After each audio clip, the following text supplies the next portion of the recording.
Hey guys, Andrew here. Welcome back to AppIQ. And in this video, I'm going to show you how to enable the swipe from bottom to navigate your apps on navigation bar on your Samsung phone. So let me show you what I mean.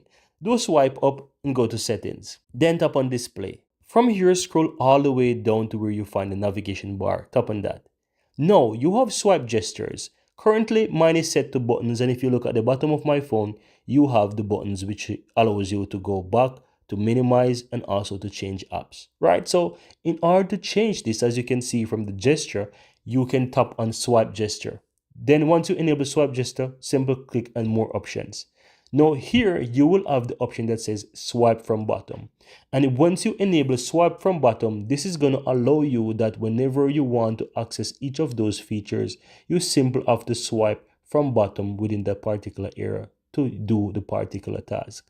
So very interesting stuff here, guys. So guys, I think this is a cool feature and you can simply go ahead and check it out. If you find it useful and if you find value within it, you can come here and you can utilize and use this feature.